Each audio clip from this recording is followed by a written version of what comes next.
तो भाइयों जो आज का टॉपिक है वो है मोटर की सबसे बड़ी जानकारी। अब वो जानकारी क्या है?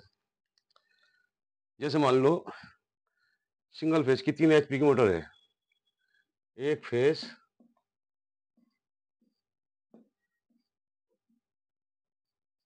3 HP मोटर,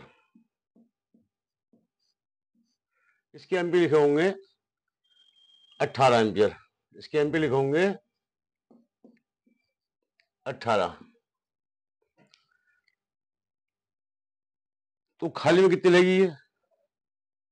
भाई कोई सी मोटर जो है उसके डायरेक्ट एमपी लिखे होते हैं, चाहे वो 100 की हो, 50 की हो, 75 की हो, कोई सी भी हो, कोई सी भी मोटर होती है उसके 18 एम्पियर मतलब उसके डायरेक्ट करंट लिखा हुआ होता है, डायरेक्ट एमपी लिखे होते हैं। अब ये कैसे पता लगेगा ये मतलब ये खाली में कितनी लानी चाहिए? या मान लो हमने मोटर बांधी 75 की मोटर बांधी, 75 HP की।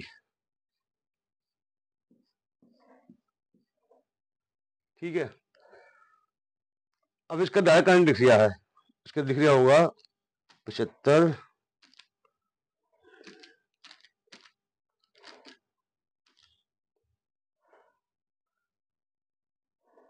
ये 111 या 12 एम्पियर लिख रहे होंगे।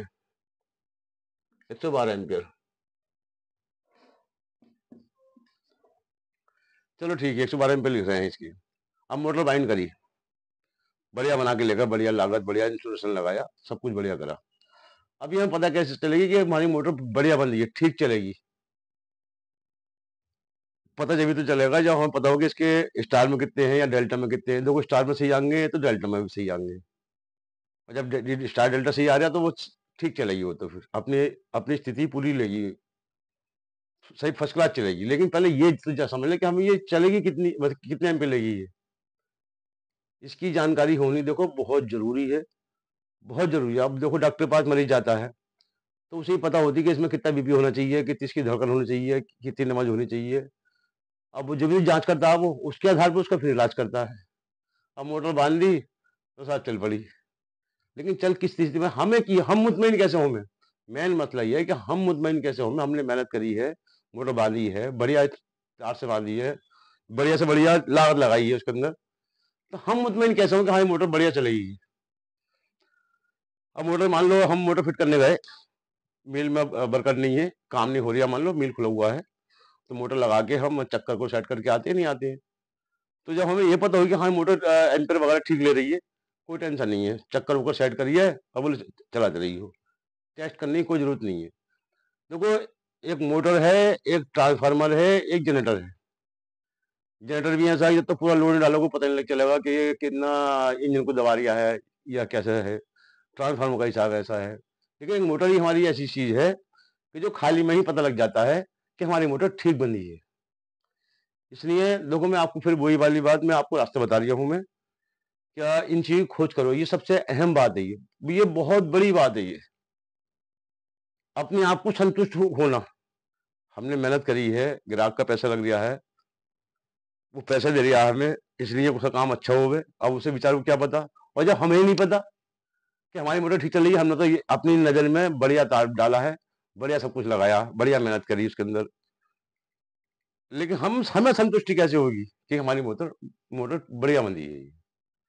तो इस बात पर गौर करो, जैसे भी इसकी खोज कर सकते हो। देखो आजकल तो नेट का जमाना है, सर्च करके देखो, कैसे भी सर्च करो, कोई भी तरीका अपनाओ, कहीं स्कूल वगैरह हो, कॉलेज हो, इंस्टीट्यूट इसके टेक्निकल के, वहाँ कभी किसी मास्टर से मिलो।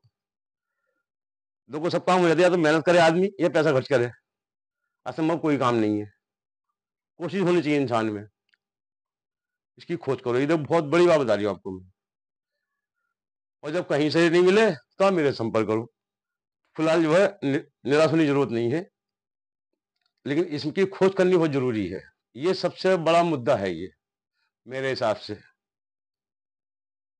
कोई सी भी मोटर हो उसके डायरेक्ट टाइम पे लिखे हुए होते हैं, चाहे वो 1 हार्स पावर की हो या 500 हार्स पावर की या 200 की हार्स पावर की हो, कितनी हार्स पावर की हो, उसके डायरेक्ट करंट लिखा हुआ होता है, डायरेक्ट करंट, कि ये इतने एम्पेयर तक की मोटर है, ये इतने हार्स पावर की है, इतने वोल्ट की है, इतने चक्करों की है, इतने आरपीएम की, सब लिखा हुआ होता है। लेकिन ये करंट लिखा हुआ नहीं होता है कि इसको खाली में नो लोड पे कितने एम्पियर आने चाहिए। ये किसी मोटर पे लिखा हुआ नहीं होता है। ऐसे ही हम बांध के लेके जाते हैं, तो जब भी इस बात पे ही गौर नहीं करते हैं, बस चक्कर को सेट करे, ठीक है।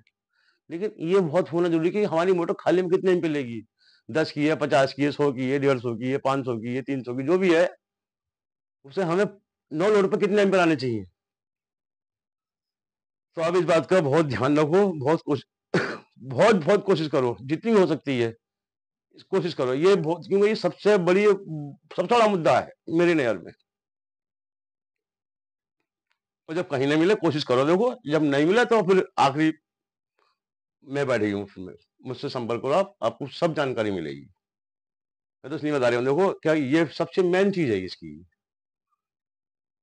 आपको गलत बोल दिया हूँ तो भाई माफी चाहता हूँ, मुझे कमेंट बताना कि ये मेरी बात गलत है। क्योंकि देखो जब हमें किसी चीज की पहचान नहीं होगी, जब वही डॉक्टर वाला मसला, कि जब वो मर्ज कुछ समझेगा नहीं पहले, तो उसका इलाज कैसे करेगा। दवाई तो मेडिकल में बदली मिलती है, लेकिन डॉक्टर क्या है, उसको समझता है, खुद समझे या जांच करावे जैसे भी। लेकिन इसका तो सीधा मुद्दा है, जिस आदमी ने जिस भाई ने इसमें गौर कर लिया, वो टेंशन फ्री हो गया, उसे संतुष्टि हो जाती है कि हाँ मेरी मोटर इतनी ले रही है। और अगर गलत ले रही है तो वो देखेगा कि हाँ ज्यादा गलत नहीं है, भी चल जाएगी ये, और अगले फेरे में मैं इसमें ये काम कर दूंगा इसमें। जब उसे बीमारी का पता होगा तो उसको इलाज का ही पता होगा, जान जाएगा वो। जब उसकी बीमारी जान जाएगा तो उसका इलाज भी वो जान जाएगा। इतनी समझ इन मैकेनिक में आ जाती है, मिस्त्री में। तो इस पे आप गौर करो।